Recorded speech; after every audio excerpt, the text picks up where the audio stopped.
vaccinated, That's you were right. allowed to work with COVID. That's right. So there was a time, I don't know if this is true for other states. And That's really not a clear. pelican that can talk next to us, by the way. That's his wife who doesn't want to be on the camera. But tell us that story. So the story was, right, after we got fired, you couldn't work as an unvaccinated paramedic. You couldn't go to work, but you could go and attend to patients if you were vaccinated, but you at that same time had COVID. You were tested positive for COVID. Yes, you could respond to jobs. An unvaccinated paramedic Healthy who paramedic. didn't have COVID couldn't attend, work, but a no. vaccinated one with COVID could. Correct. Your dreams are important to us as it bathes her face in gold. Come give us your natural gifts.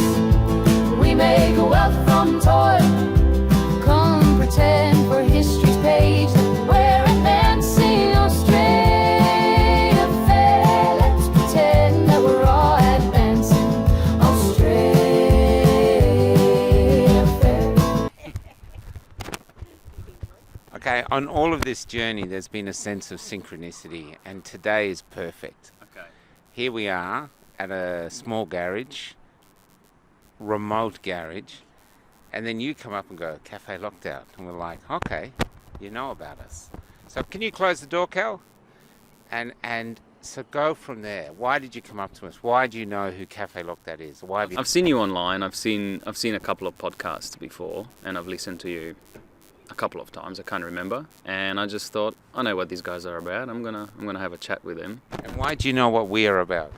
Well, because I've seen what you're about. Because you're about it. And I'm about it. That's right. That's right. So we're in the same vein. So when I met you, you were fixing... Your job is repairing bowsers at petrol so stations? I'm a service technician for petrol stations now, which is a lot more mechanical than what I used to do. And what did you used to do? I used to be an ambulance paramedic In Victoria? in good old Vic. Yeah. Dangavistan. Yeah, the Dan grenade.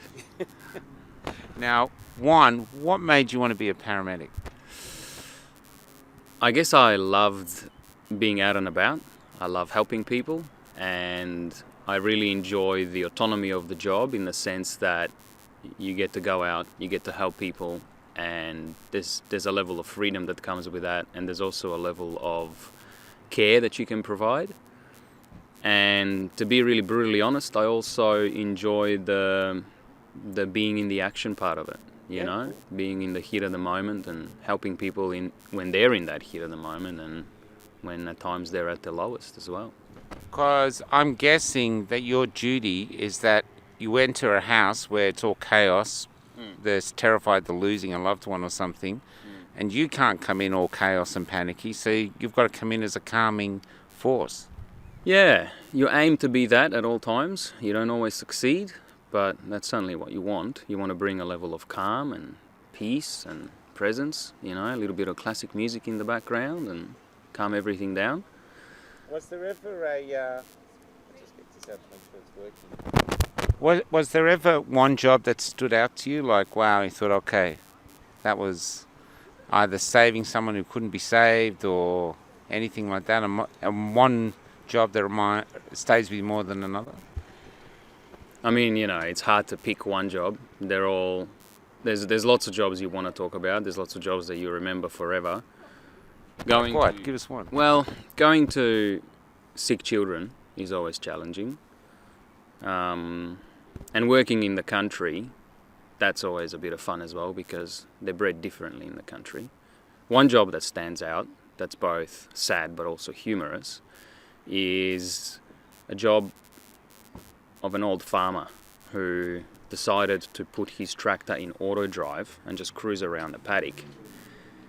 And he stopped it, he jumps off, he goes to close the gate, which he left open so he could get through. And whilst he is closing the gate, the tractor by itself jumps into go mode and starts driving towards him. He doesn't realise till last moment, right? He turns around and there is this tractor right at him, topples him over, and the tractor drives over the top of his chest. Oh my Lord. Now, he's in the paddock down in the middle of his farm. No one is going to find him for a long time. So the way he retells the story is, so I thought to myself, he said to me, I better get up and catch that tractor before it ruins all my fences. Yeah. So that's exactly what he did. So this tractor's driven over the top of him. He says, well, I writhed around in pain for a while, but he got up and he raced down to get the tractor because he was knocking his fences over and he couldn't have any of that. So he gets to the tractor, he jumps in, he stops it, and then he thought to himself, well, I'm here now, I might as well drive it back to the shed. I'm not going to walk up the hill. So he drives it back to the shed, puts it in, locks it away, and he thought, well, I've driven this far, no point calling an ambulance, I'll just drive myself down to the local hospital. So he drove himself down to the hospital, he tells the nurses down at the hospital about what's happened to him, and of course, they didn't love it. They were a bit up in arms about it, and before you know, we were called and we're taking care of him, and he's got all sorts going on in his chest. He wasn't in a good way. We ended up getting the intensive care guys for him. The helicopter wasn't available at the time, but it's a story that sticks out because of that old school farm life independence. I don't need no help, I'll sort it out myself. Run over by a tractor. That's right. And then drives himself to the hospital. Yeah. You didn't see much of that down in Melbourne. It's more everybody needs help. There's not as much independence. You said you were from Slovenia, or your family's from Slovenia? Yeah, born in Slovenia, that's right. Now, everyone like the Poles, all the people in the Eastern Bloc, you've had a taste of communism and socialism.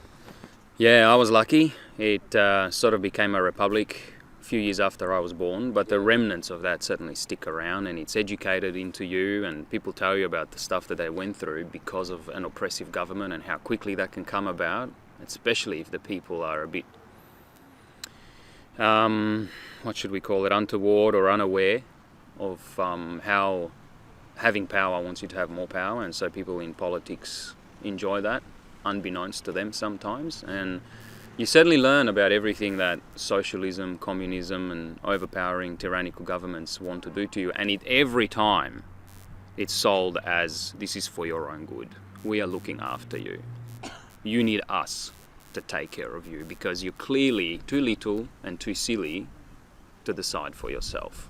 We'll make these decisions for you. So you can't live up to the freedom you're given. No, you will mess everything up because you don't know what you're doing. Yeah, the people, the sheep, they don't really know what they're doing.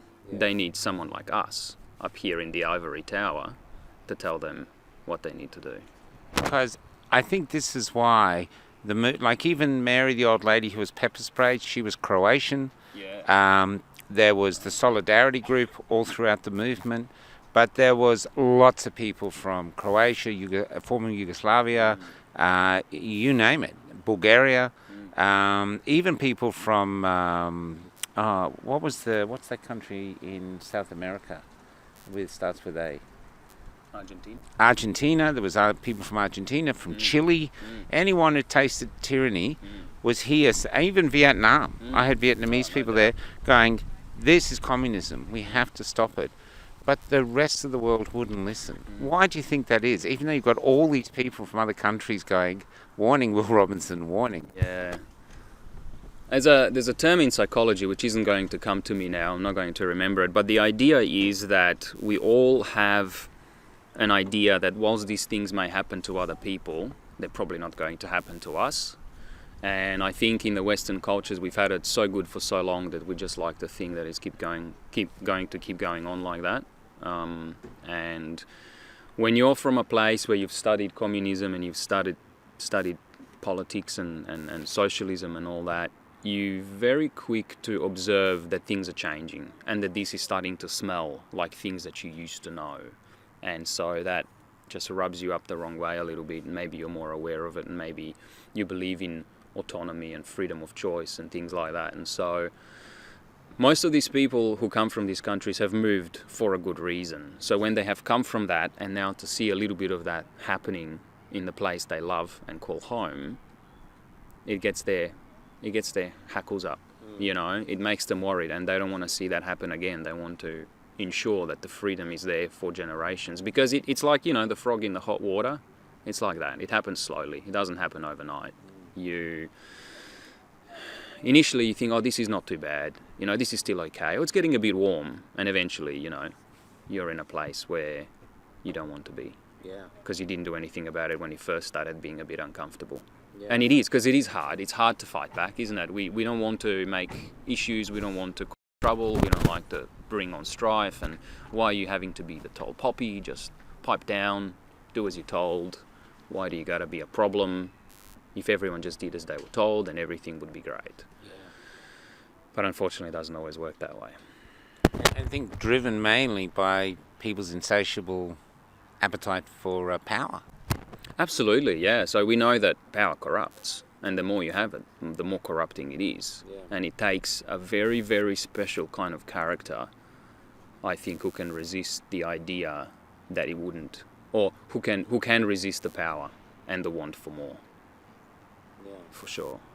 There's because I remember the leader, I think it was Lezek, was the leader of the Solidarity Movement, and one of the last things he said to me, he said, the next thing will be rationing. It's coming. And then I saw how it came. It was eggs, and they're going, oh, well, we can't because the chicken's bad, and so there's only one carton per person. And I thought, that's rationing. Well, there's always a clever reason. If it was all too open and too honest, then people would be less likely to go along with it. Yeah. But if there's some clever reason, it's for your own good. It's always for your own good. We're trying to help you. We're trying to do what's best for you. And we all want to be taken care of to some extent, don't we? But at the same time, probably the person that knows you best is you. And the person that probably knows what's best for you at this point in time is oftentimes you. Of course, you might want to seek some professional opinions, and of course you might want to read into things and not be silly about your choices. But at the end of the day, the choice lies within the individual. Now, you yourself decided not to take it, so they actually sacked you. Yeah. So I was. Before you go, Yeah. when they sacked you, did they use the term gross incompetence, or what term did they use, and how did they do Oh, it? look, I've tried to sort of put it all away. They certainly use the term show cause a lot. Show cause for that you have had it, or that we should keep you on. I can't remember them using gross incompetence, but it wouldn't surprise me if they did. It all ended up being a bit of a whirlwind. The way it all went down was, well, it was tough. It was tough in many ways because we were doing an owner-builder project. We were depending on my income, which was the only income at the time. We had a baby. My wife was pregnant with our second. And we had a lot going on, That in itself was a lot to do. And then to also go through the pressure of, being given the choice, either do as you're told, or lose your income, That's all you had. And I think what people like to say is, well, you had the freedom to do what you want. I would hardly call that freedom of choice. It's really a lot of very strong incentive and a lot of push for you to do what it was that they wanted you to do. And I just wasn't willing to go along with that. I was very lucky. I had a wife that was really supportive of my decision. Because as a man, also, it puts men in a very hard position because, as you said, you're the single breadwinner, and you have a duty to support your family. And yet they're putting this gun to your head. Yeah. And so, I mean, his wife's here, you can't see her, she's beautiful, but that's a real trick, because I've met so many marriages that have fallen apart. But ultimately, if this thing injured you or you're dead, what use are you then? Well, that's true. And I think the honest truth is as well that if we had a very frank conversation with my wife, and if I sensed that she would prefer that I continue doing what I'm doing, I would probably do that. Because I feel that as a father and as a husband, ultimately my biggest responsibility is to take care of the family. And if that means that in the process I'm going to potentially have some adverse effects, or potentially something bad's going to happen to me, if that was the way that it was going to go, I would consider having it. But it would be a very tough choice, because it was a very philosophical thing for me where, well, I should have the autonomy to make that choice on my own terms. Yeah. But they to be a paramedic, they were constantly vaccinating you, is that correct? Yeah, so it was a yearly flu. They just weren't that regimented or that militant about it. So once COVID came about, every vaccine on the schedule was like, that's it, get it all into you, and if for people that are willing to look into it and look at the vax versus unvax studies, and people that are willing to have an open mind and not just go along with the crowd, for people that are willing to look at the evidence that they're not going to like, which is what I did, it would be a hard decision for anyone. And I would be willing to sit down with anyone from any medical profession and have that conversation with them, because there is a very large cohort of very good empirical studies comparing, the gold standard, comparing the unvaxxed, partially vaxxed and fully vaxxed. And when you put all of those studies together and you look at the bigger picture, you realize that in the long term, the vaccines may assist you in reducing some of your symptoms for the disease that you're being vaccinated for, but then there is a lot of long-term potential side effects that you might be struggling with because of the vaccines that you've had, whether as an adult or as a child. The other interesting thing is that if you took the jab and it didn't affect you, it was just like another Monday. You just got on with your life. But if you decided not to take it, you didn't go on a journey. You went on an Odyssey. Suddenly, everything you thought, I'm going to pay off this house, I'm going to get investment property, you had all this, and it's like a novel that you haven't written yet, but you can see how the construction of this novel, and suddenly that life rips it away, hands you a blank book and says, write a new novel. Yeah, here's a blank page, start again. Page 1. Take 2. What was that like to be sitting there? We've all been through it, but what was that like for you particularly? In your quiet moments where you're sitting there going, what now? Oh man, the pressure was real. The pressure was real, that's for sure. I remember talking to one journalist who really wanted to, whilst I was still employed, really wanted to write more of what was going on. And I said, I just can't, man. I don't know how this is going to turn out. But the pressure was real. Yeah. And that's why most people folded, because of the pressure. I can guarantee you that there is millions of people out there that would have preferred not to take it, but because they had a mortgage, they had families, they had bills to pay. Wives that went, or husbands that went supportive. That's right. And so they went along with it. But I talk to people all the time when they found out, oh, you used to be an AMBO. Yeah, what changed? I said, oh, well, truth be told, I got the sack. And then a big smile normally comes on their face, because people don't normally say that to your face. People don't normally admit, oh, actually, I got fired. Funny story. So then they want to know, So then we talk about it, and every single time they say, well, I wish I didn't, but I sort of had to. Yeah. I said, yeah, man, I get it. The pressure was real. Yeah.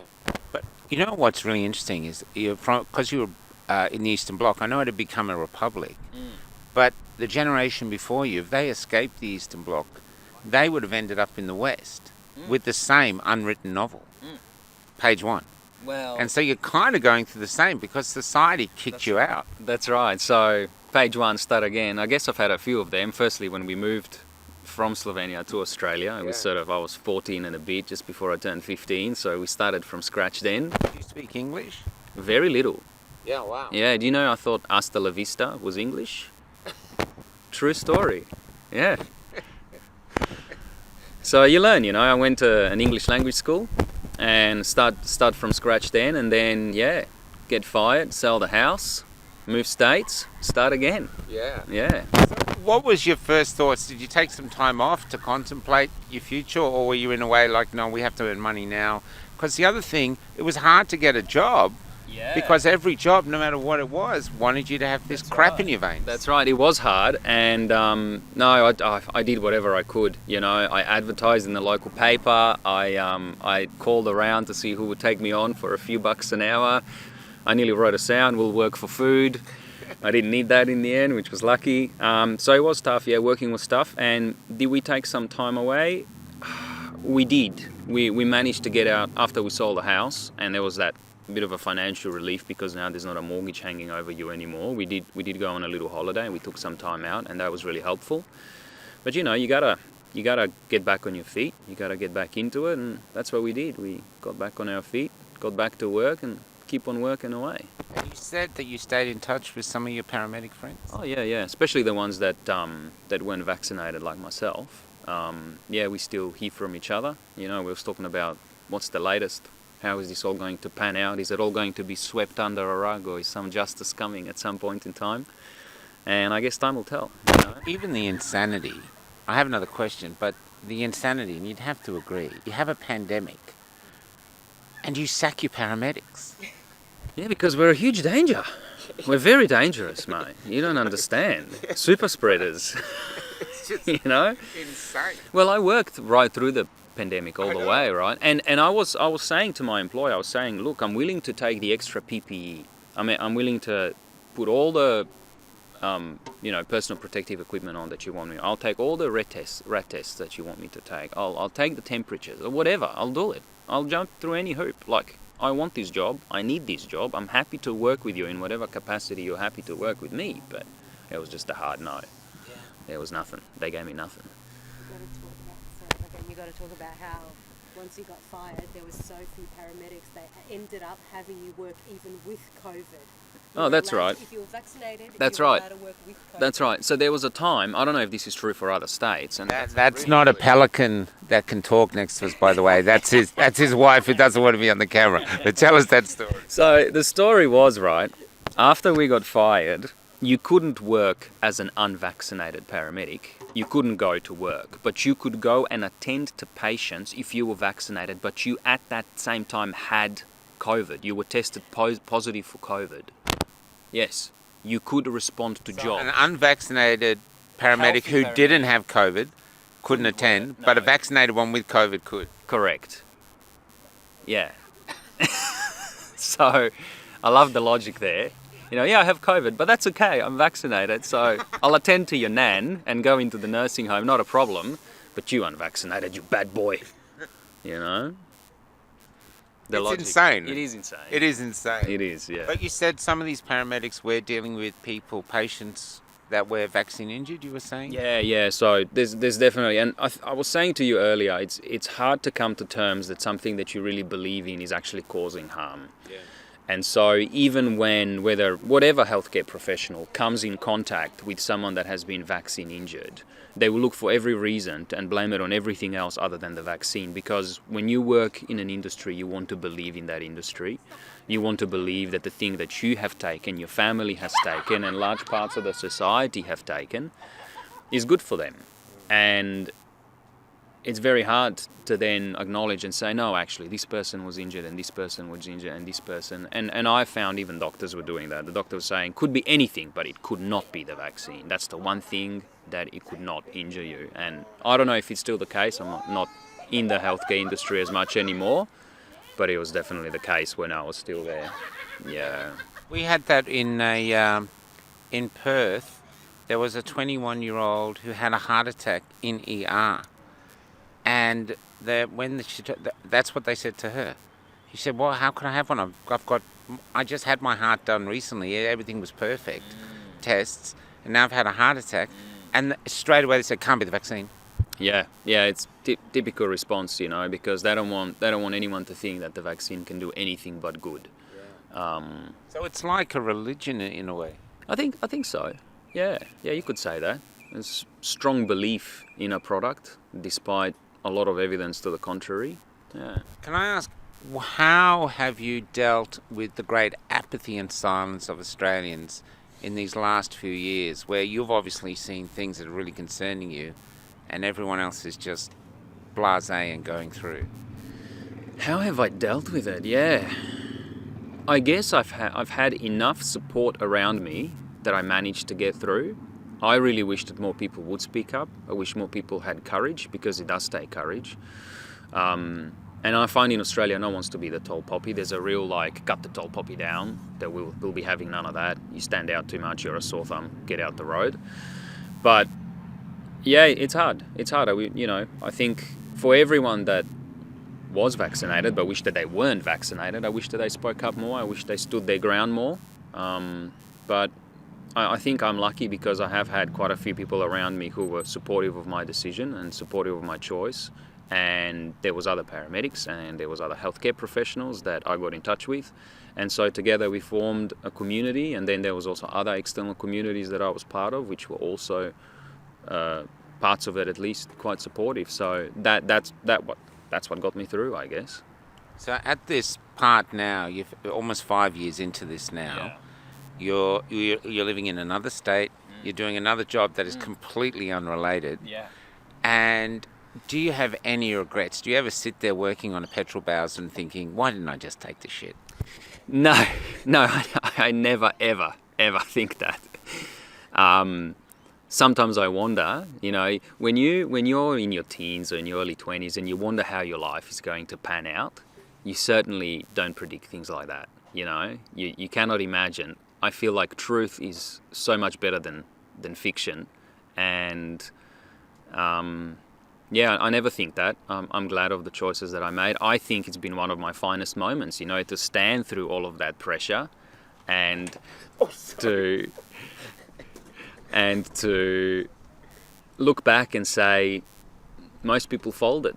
Most people, you know, bent to the pressure. They did as they were told. And me, as well as a large group of others, able to stand against that pressure and say, no, I'm sorry. This is the line. You may come this far and no further, you know. Come on, Labe. Come and get 'em. I was going to ask another question, but it's a perfect way to end it. Actually, one more question. We have all been on individual odysseys, and one of the ways we got through it was we found each other. Is there anything you've learned in the last 5 years that you didn't know before, even about yourself, about society? Is there anything? Tons.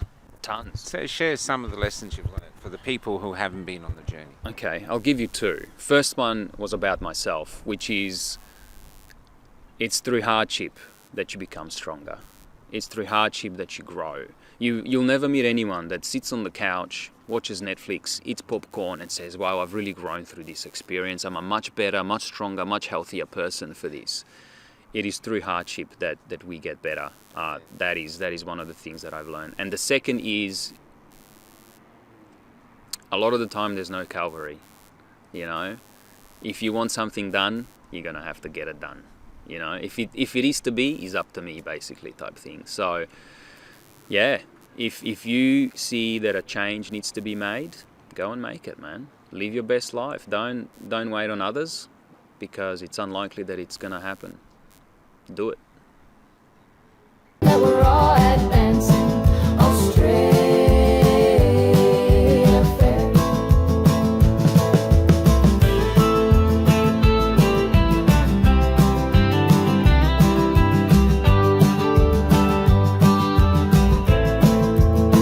Back down the road I found the church we built on the black man's bones was empty, and out the front a sign read all but sold. A sign read all but sold. And we all owe so much money, but to whom we're not quite sure. So head